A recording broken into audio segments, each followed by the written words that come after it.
Namaku Laras. Aku tinggal di sebuah desa kecil bernama Sumbersari. Letaknya tak jauh dari hutan dan sebuah sungai besar yang dipercaya keramat oleh penduduk. Konon katanya, sungai itu dijaga oleh makhluk tak kasat mata. Tapi bagiku, itu cuma cerita lama untuk menakut-nakuti anak kecil. Hidupku sudah cukup sulit tanpa perlu takut pada dongeng. Aku tinggal berdua dengan ibuku di rumah kayu sederhana. Ayah meninggal sejak aku berumur 5 tahun. Sejak itu, ibu merangkap segalanya. Orang tua, guru, sekaligus teman terdekatku. Sekarang, beliau sudah menua, tubuhnya sering lemah. Tapi semangatnya tak pernah luntur. Setiap pagi, ia masih menyempatkan diri membantuku merangkai bunga yang nanti kujual di pasar kecamatan.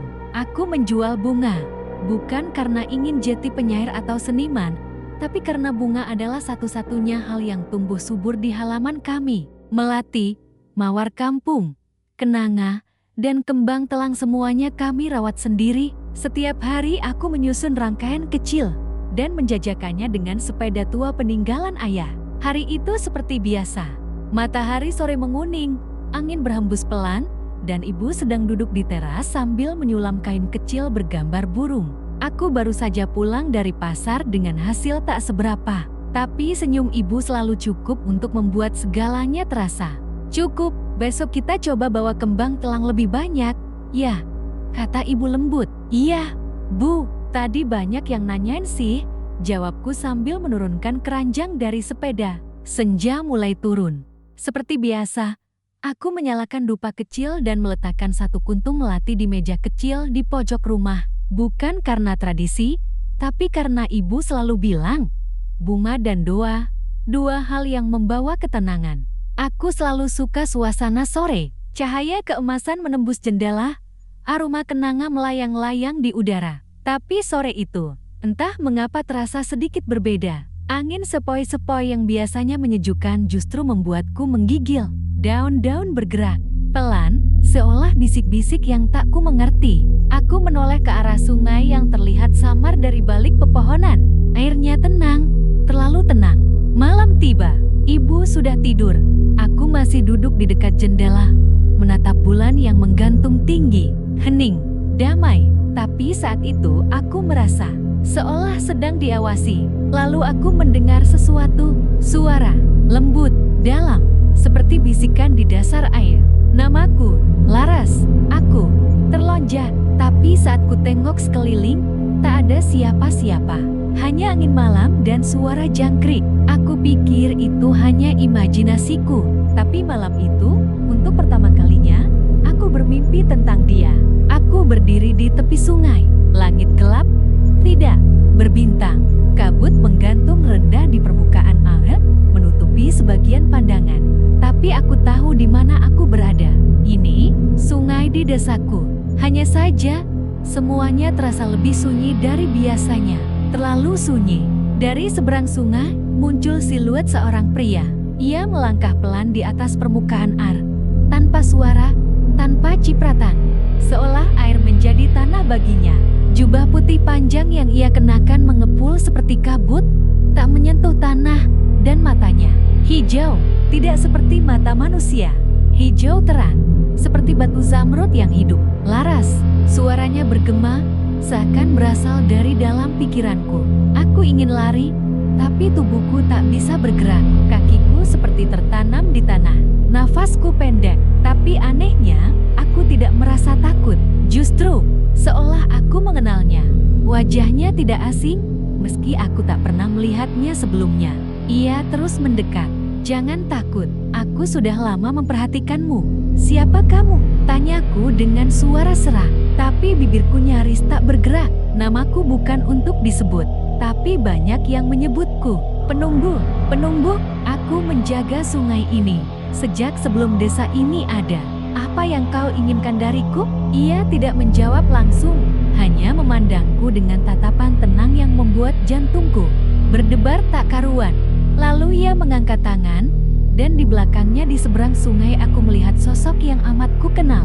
Ibuku, tapi bukan ibuku seperti biasanya. Ia terbaring di atas batu hitam besar. Tubuhnya pucat dan matanya terpejam.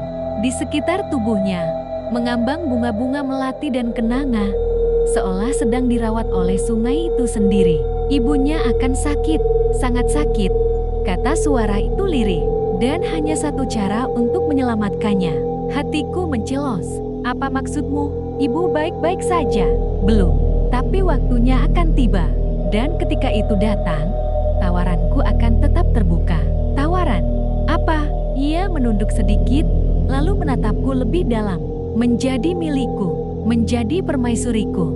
Jantungku serasa berhenti berdetak. Tidak, pikirkanlah, hidupmu tidak akan menderita. Kau akan dijaga, dihormati, dan ibumu akan sehat seperti sedia kala. Aku tidak percaya, ini hanya mimpi. Ya, Laras, tapi tidak semua mimpi bisa diabaikan. Beberapa adalah peringatan.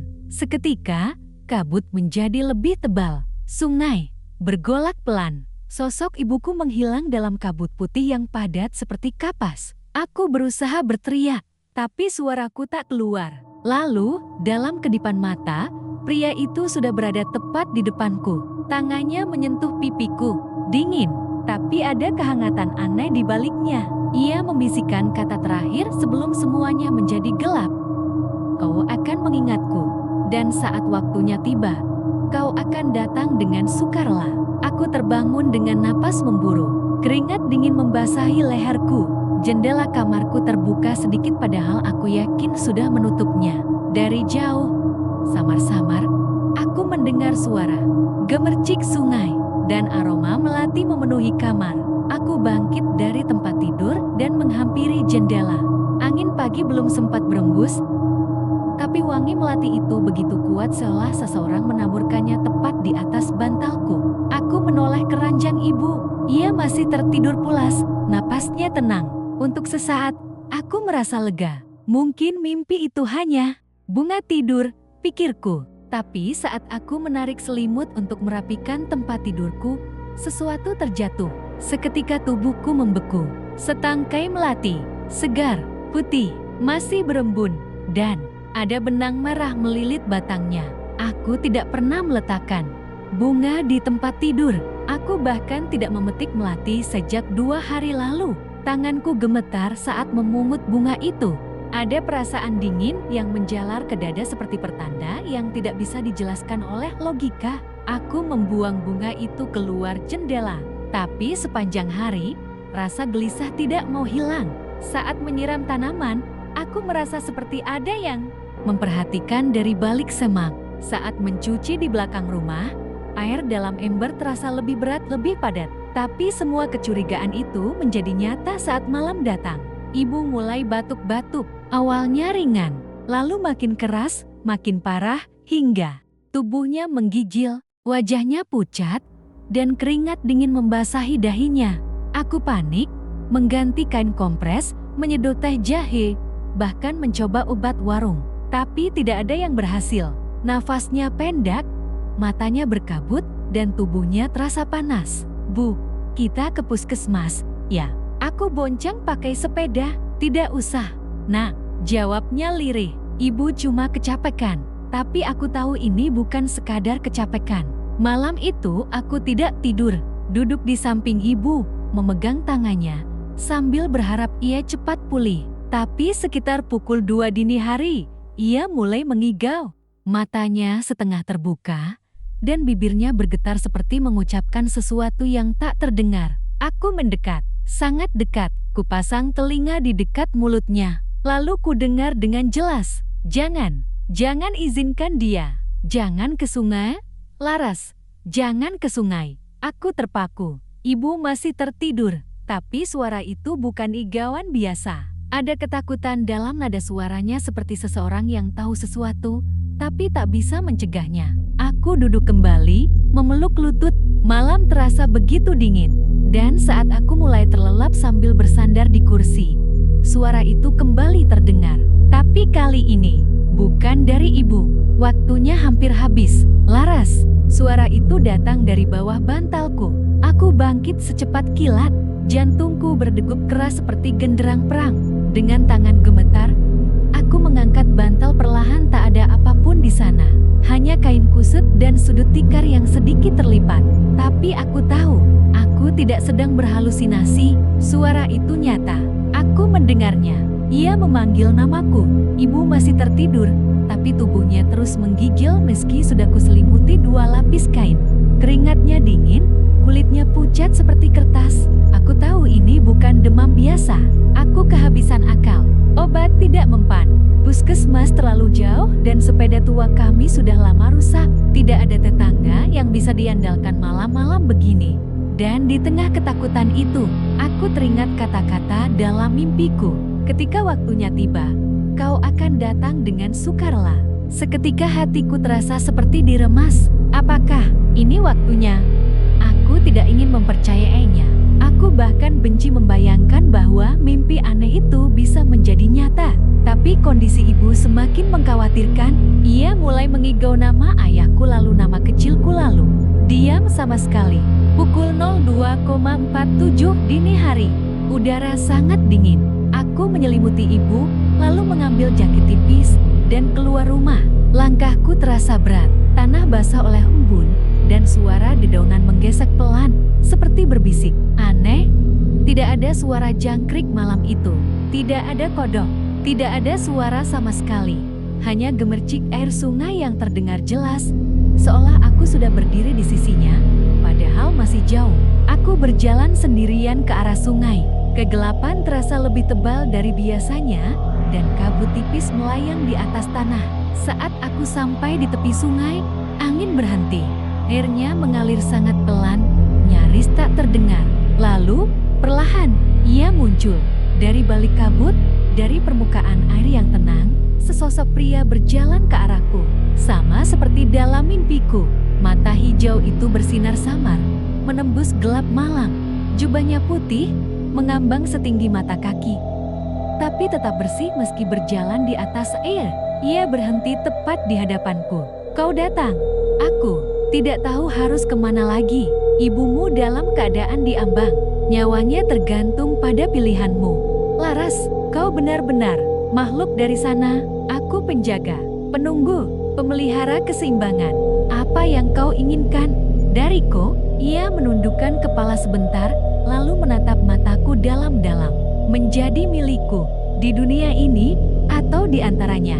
Dengan itu, ibumu akan hidup selamanya jika kau mau. Kenapa aku? Karena kau satu-satunya manusia yang bisa mendengar kami, dan hatimu tidak terikat siapapun. Aku menelan ludah, hening sesaat. Lalu aku bertanya, kalau aku setuju, kapan ibuku akan sembuh? Begitu kau mengucapkan janji itu. Janji apa? Katakan, aku berserah padamu, dan aku milikmu. Tanganku mengepal. Ini gila, tapi aku tahu, jika aku menolak, aku akan kehilangan ibu. Air sungai di belakangnya mulai beriak, seolah dunia sedang menunggu jawabanku. Aku menarik napas dalam, menahan air mata. Aku berserah padamu, dan aku milikmu. Seketika angin berhembus kuat, daun-daun berterbangan, dan air sungai membentuk pusaran kecil. Kabut semakin pekat, menelan sosok pria bermata hijau itu. Sebelum ia menghilang, aku mendengar suaranya sekali lagi. Janji telah terucap, kau milikku, dan ibumu akan hidup. Aku terhuyung mundur, gelap mengurung. Tubuhku lemas, lalu aku pingsan.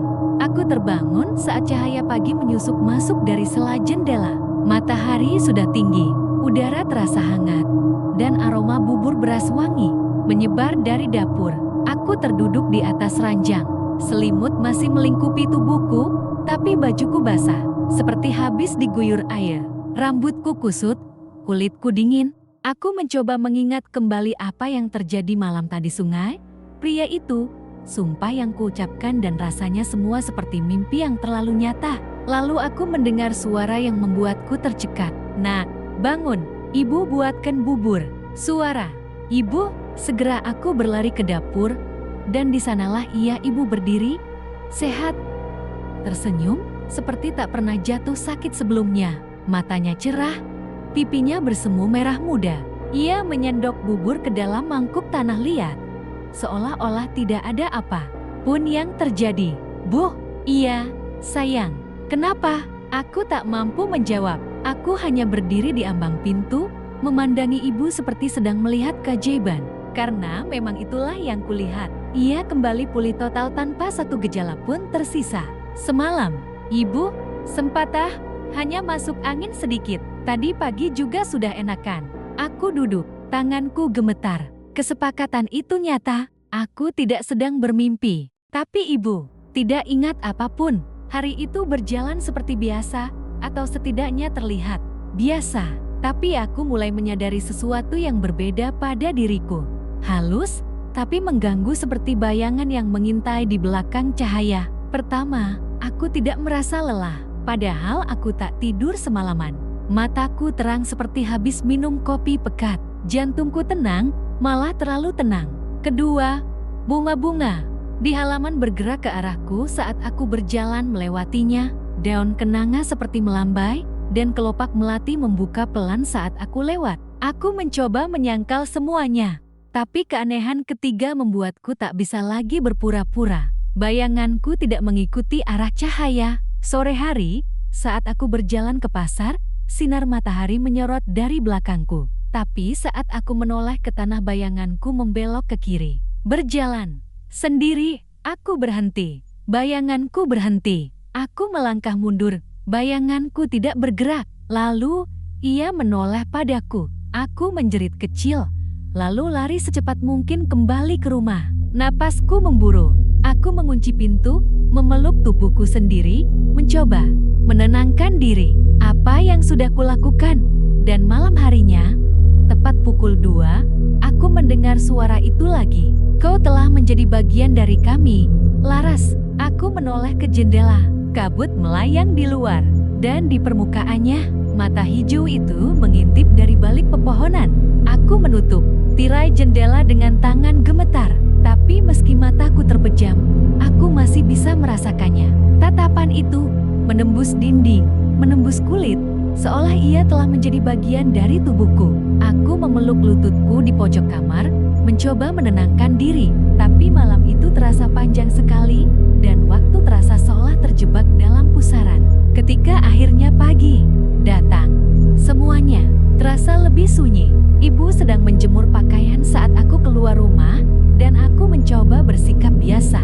Tapi saat kakiku menyentuh tanah halaman, aku mendengar sesuatu samar, pelan, seperti desah napas. Tapi bukan dari manusia. Laras, akhirnya kau mendengar. Kami sudah menunggu. Aku menoleh. Tidak ada siapa-siapa. Hanya bunga kertas yang mengayun pelan dan dedaunan yang jatuh dari pohon nangka. Tapi suaranya jelas berasal dari bawah tanah. Aku melangkah ke sumur tua di pojok halaman. Airnya tenang. Tapi saat aku menatap ke dalamnya, bukan pantulan wajahku yang kulihat, melainkan wajah perempuan lain. Wajah itu pucat, bermata gelap, dan tersenyum. Dengan senyum yang terlalu tenang untuk terasa wajar. Lalu, perlahan, ia membuka mulutnya, dan tanpa bersuara aku bisa membaca gerakan bibirnya. Sudah dimulai. Kau tidak bisa mundur. Aku terhuyung mundur dan hampir jatuh. Tapi tangan ibu yang menopangku. Kamu nggak apa-apa, Laras. Ibu, sumur itu barusan sumur, Laras. Sumur itu sudah kering sejak 2 tahun lalu. Airnya nggak ada. Aku kembali menatap ke dalam sumur. Kosong, kering, hanya bebatuan dan bayangan. Hari itu aku berjalan ke pasar seperti biasa. Tapi sepanjang jalan, aku mendengar bisikan-bisikan lain. Dari celah tanah, dari genangan air, bahkan dari sela genting rumah orang. Mereka semua memanggil namaku. Ada yang menyanyikan lagu daerah lama yang bahkan belum pernah ku dengar. Ada yang mengucapkan pujian, dan ada yang menangis lirih. Saat aku membeli bawang merah, si penjual tiba-tiba menjatuhkan kantongnya. Ia mundur, menatapku dengan wajah pucat. Mata kamu, katanya terbata, barusan hijau. Aku terdiam. Aku tahu aku tak sedang bercermin, tapi entah kenapa, aku percaya padanya. Aku segera pulang, masuk kamar, dan berdiri di depan cermin besar peninggalan nenek. Tapi begitu aku menatap bayangan diriku sendiri, kaca itu retak, tanpa aku sentuh. Retak dari tengah menyebar ke sisi kanan seperti guratan petir. Dan anehnya, aku tidak kaget, tidak panik. Aku hanya berdiri diam, seolah bagian dari diriku tahu ini akan terjadi. Saat aku menyentuh permukaan kaca itu, suara itu datang lagi. Kali ini, lebih banyak suara, seolah tanah, air, dan angin saling bersahutan dalam satu harmoni yang menyeramkan. Kau terikat, kau terpilih, kau bukan milik dunia ini sepenuhnya, tapi kami akan menjagamu jika kau tetap pada janji. Air mataku jatuh, bukan karena takut, tapi karena aku mulai menyadari sesuatu. Aku mulai melupakan siapa aku sebelumnya. Hari-hari terasa melayang, seperti hidupku tidak benar-benar berpijak. Suara-suara dari tanah dan air semakin sering datang, bahkan saat aku sedang makan, tidur, atau bercakap dengan ibu, mereka tak pernah berhenti. Suatu pagi, aku berjalan menuju dapur dengan langkah berat. Tubuhku sehat, bahkan lebih kuat dari sebelumnya, tapi hatiku kosong. Aku tak lagi ingat cita-citaku, hobi-hobiku, atau bahkan nama lengkap sahabat kecilku dulu. Setiap kali aku berusaha mengingat sesuatu dari masa laluku, kepalaku nyeri, dan suara dari bawah tanah itu berbisik keras. Tak perlu menoleh ke belakang.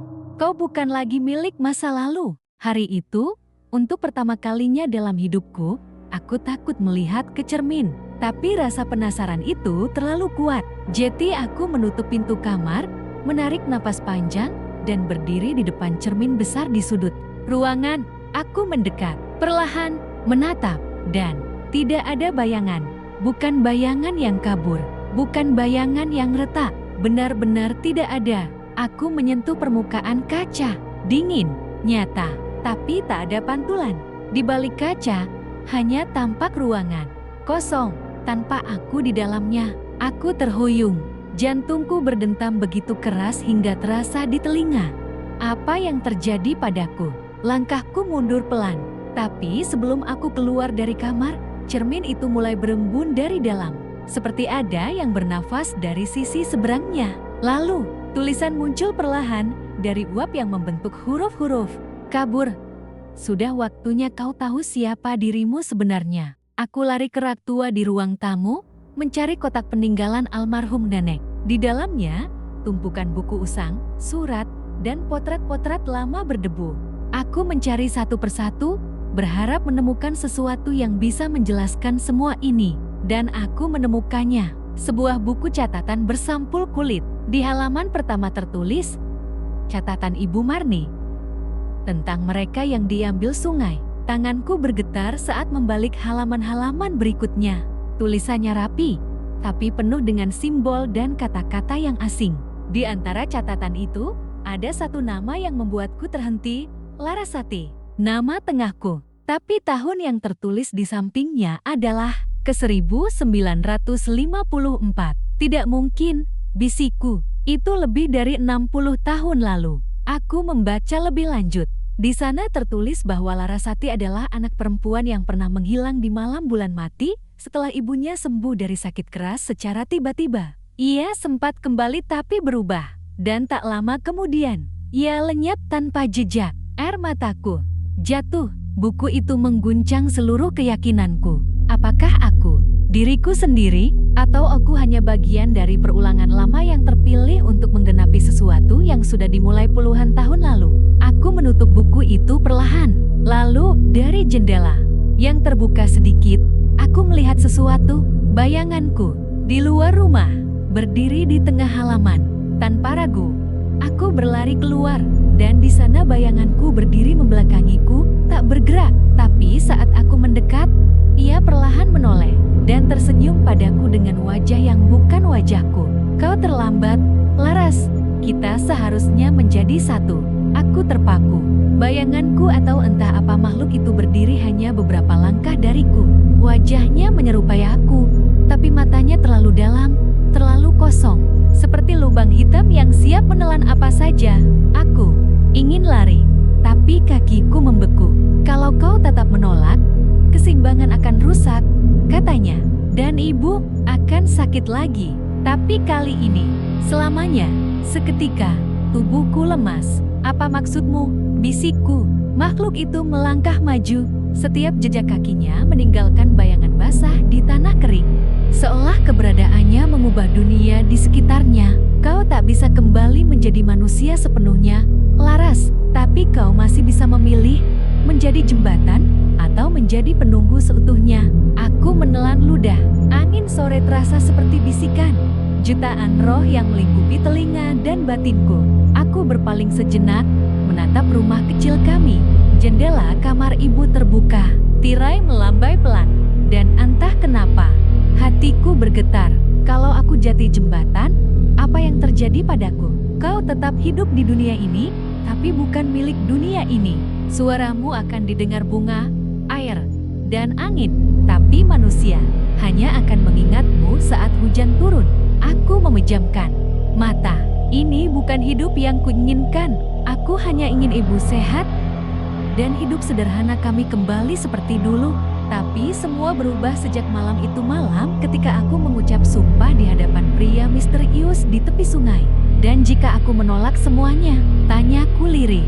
Makhluk itu diriku yang lain tersenyum pahit. Ibumu akan lupa siapa kau. Rumah ini akan kosong. Dan kau akan menghilang perlahan. Seperti Larasati yang dulu, aku tersungkur di tanah. Pilihan ini terlalu berat. Kepalaku penuh suara. Air mata mengalir tanpa bisa kutahan.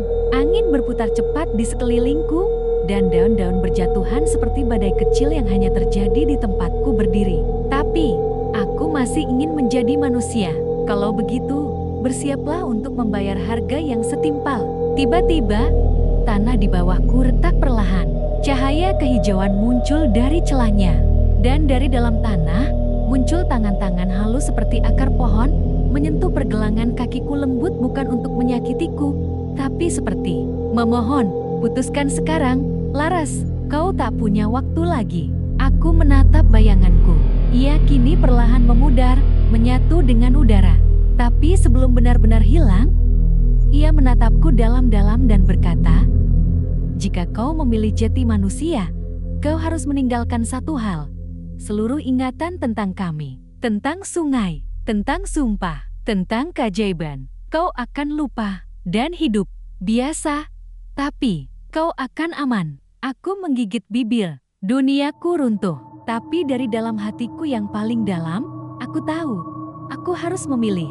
Dan aku tahu apa jawabanku. Aku mengangkat kepala. Keringat dingin mengalir di dahiku. Namun hatiku, entah kenapa, terasa lebih tenang dari sebelumnya. Aku memilih untuk menjadi manusia. Suara itu kembali, seperti angin malam yang menggulung di antara daun dan ranting.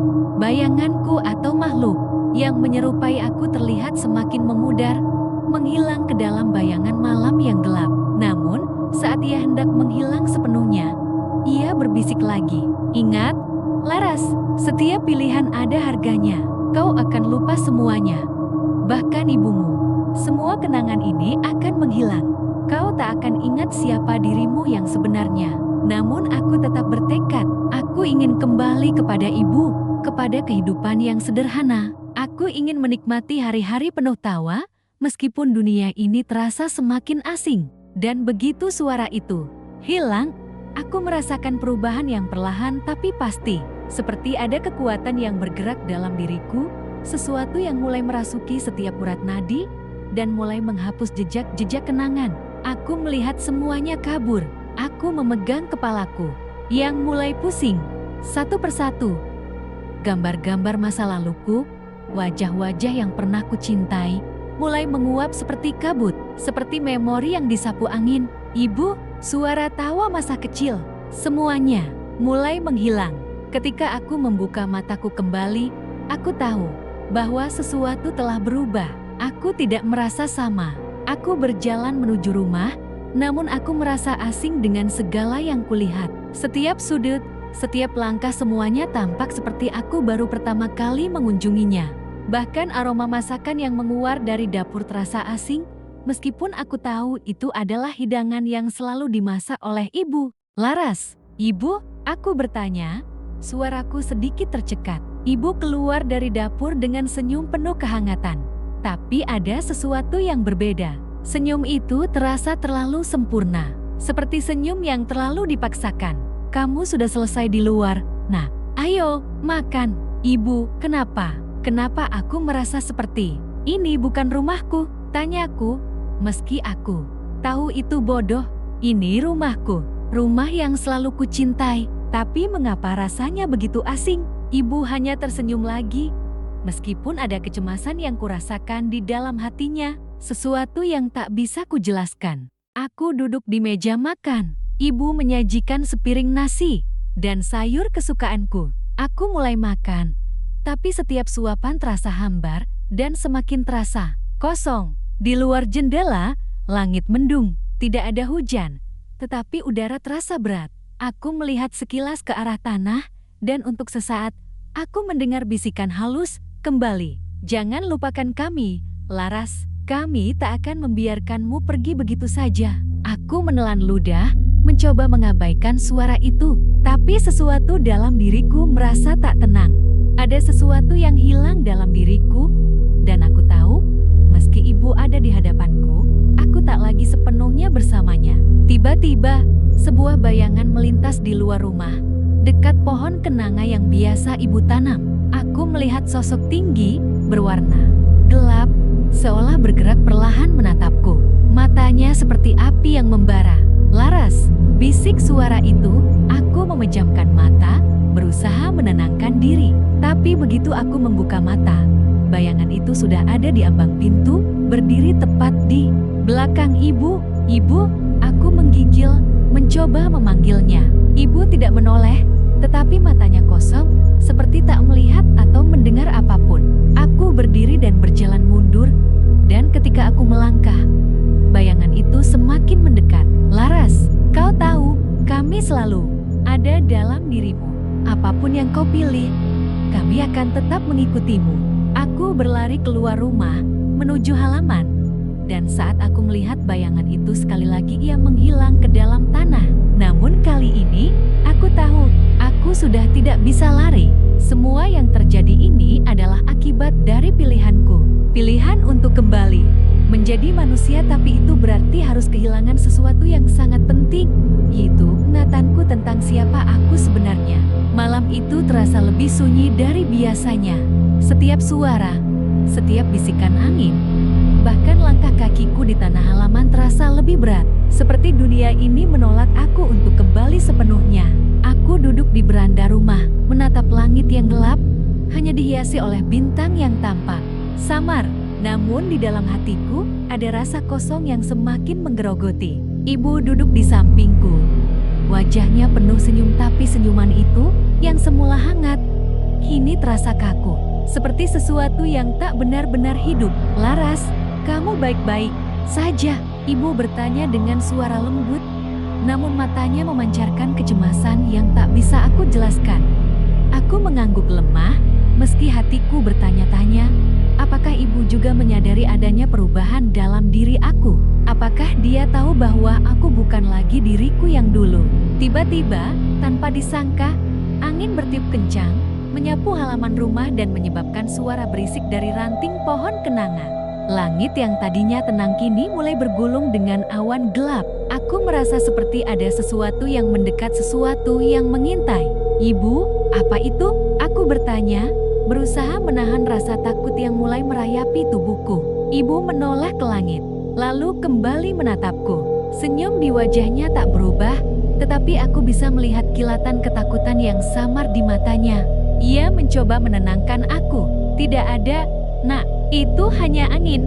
Jangan takut. Tapi aku tahu aku tidak bisa mengabaikan rasa itu lagi. Sesuatu sedang mendekat, dan semakin lama, semakin aku merasa bahwa aku tidak akan bisa menghindarinya. Aku berdiri dan berjalan menuju tepi halaman. Di tempat aku melihat bayangan itu beberapa hari lalu.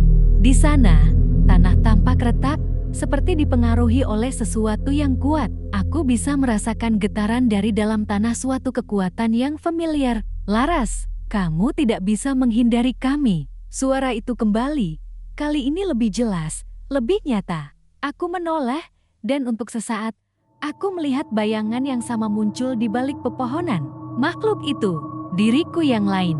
Aku ingin lari, tapi tubuhku terasa kaku, tak bisa bergerak. Bayangan itu bergerak mendekat, dan wajahku tersenyum dengan ekspresi yang mengerikan. Ia mengangkat tangan, dan aku merasa ada tarikan kuat dari dalam tubuhku. Suara itu berbisik lagi, "Kami akan menarikmu kembali, Laras. Ingat, kami tidak bisa kehilanganmu. Kamu adalah bagian dari kami." Aku merasakan sesak di dadaku, dan tubuhku mulai terasa ringan. Seperti aku sedang ditarik ke dalam tanah. Kehidupan manusia yang kupilih mulai menghilang. Ingatanku, perasaan, semuanya mulai meluruh seiring dengan semakin dalamnya aku tenggelam dalam bayangan itu.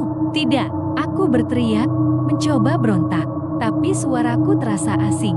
Aku memilih menjadi manusia. Aku ingin tetap bersama ibu. Makhluk itu berhenti sejenak.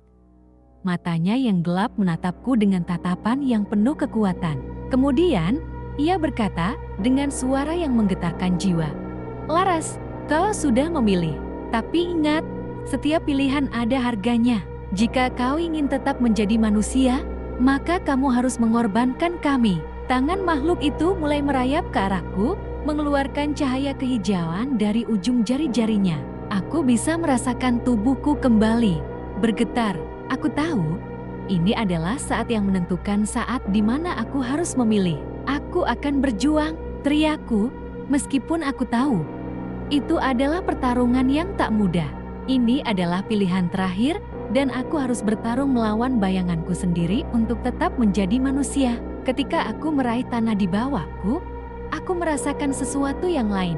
Tali penghubung antara aku dan dunia lain itu mulai putus. Seperti ada yang terlepas dari diriku, dan aku merasa semakin jauh dari makhluk itu. Tapi dalam kedalaman hatiku, aku tahu bahwa ini hanyalah awal dari sebuah perjalanan yang lebih berat. Aku berdiri di sana, di tengah halaman rumah yang kini terasa lebih asing dari sebelumnya. Di sekelilingku, udara terasa dingin dan seluruh dunia seakan terdiam.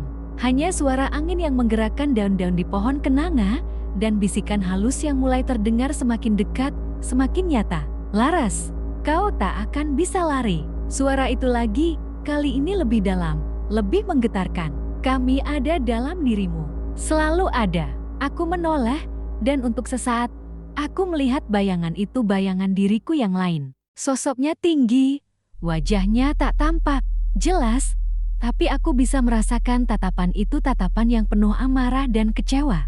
Seperti ada bagian dari diriku yang menginginkan aku untuk menyerah, kembali ke dunia yang gelap dan penuh bayangan itu. Aku menarik napas panjang, mencoba menenangkan diri. Ini adalah pilihan terakhirku. Aku harus melawan. Tangan makhluk itu bergerak lagi, seolah ingin meraihku. Dan saat tangannya hampir menyentuh tubuhku, aku merasa seluruh kekuatan dunia ini seolah mengalir dalam diriku.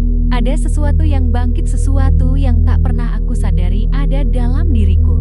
Suatu kekuatan yang datang dari kedalaman jiwaku, dari setiap kenangan yang mulai menghilang.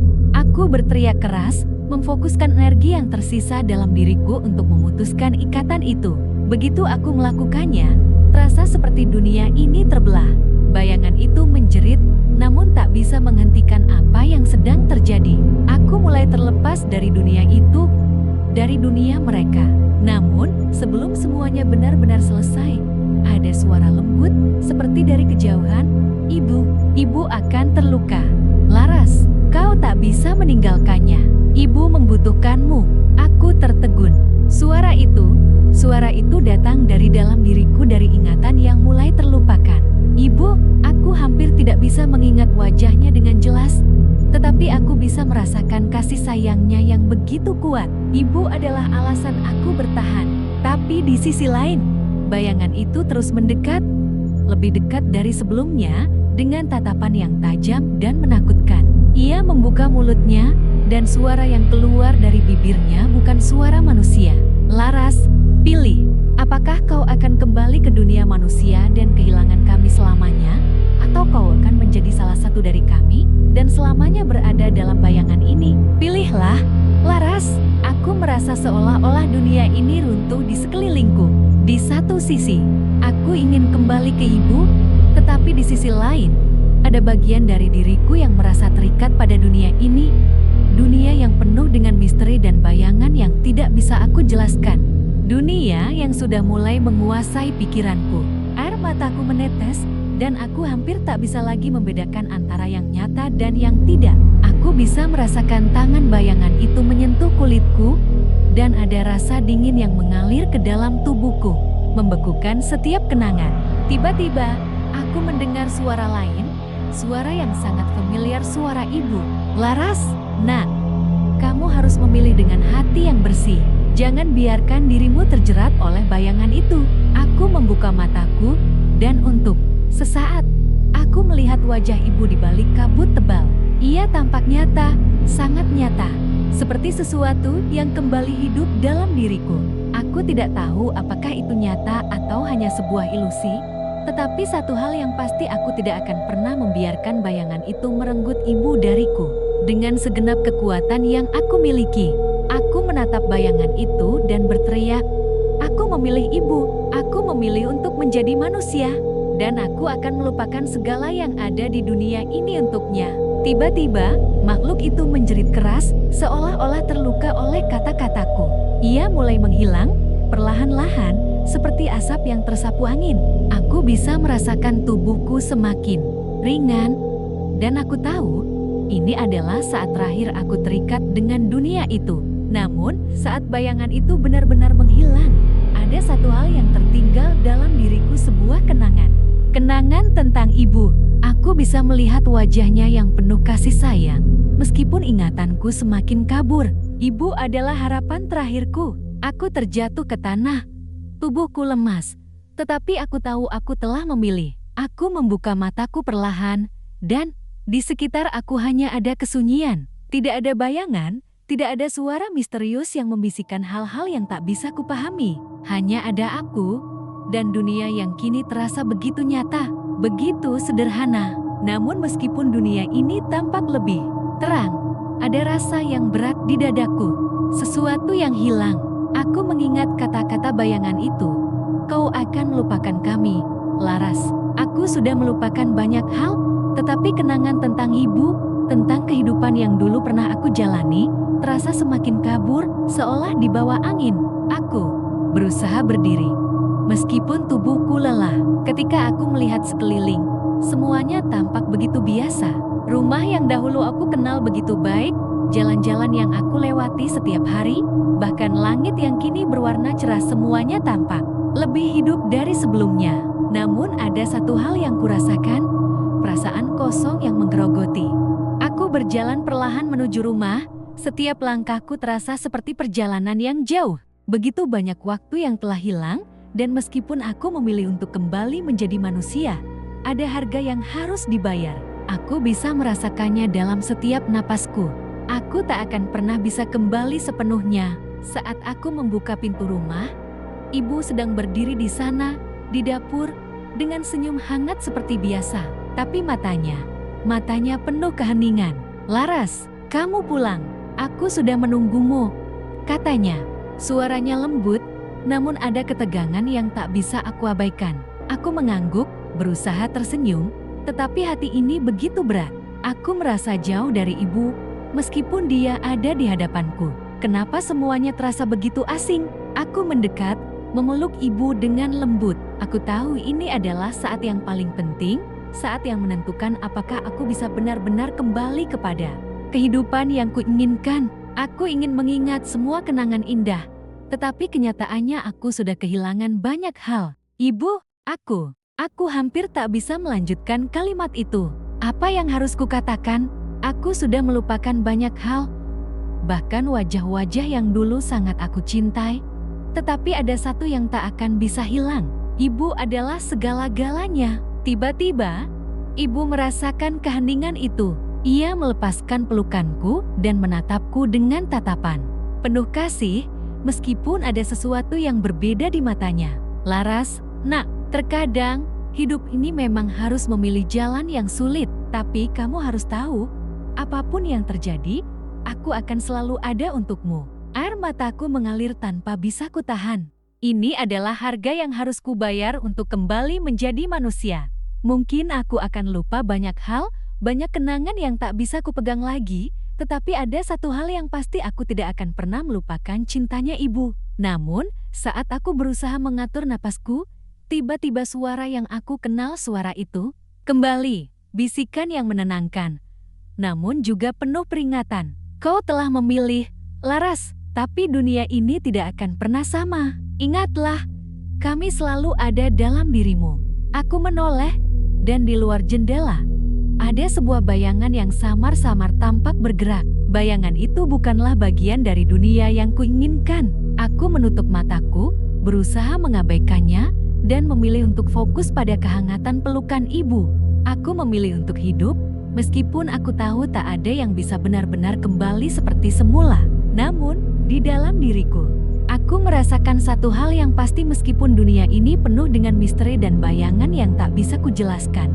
Cinta ibu adalah dunia yang paling nyata, dan dengan itu, aku tahu bahwa aku akhirnya menerima takdirku. Tidak ada lagi bayangan yang bisa menarikku kembali. Aku akan hidup, meskipun tak lagi sama seperti dulu.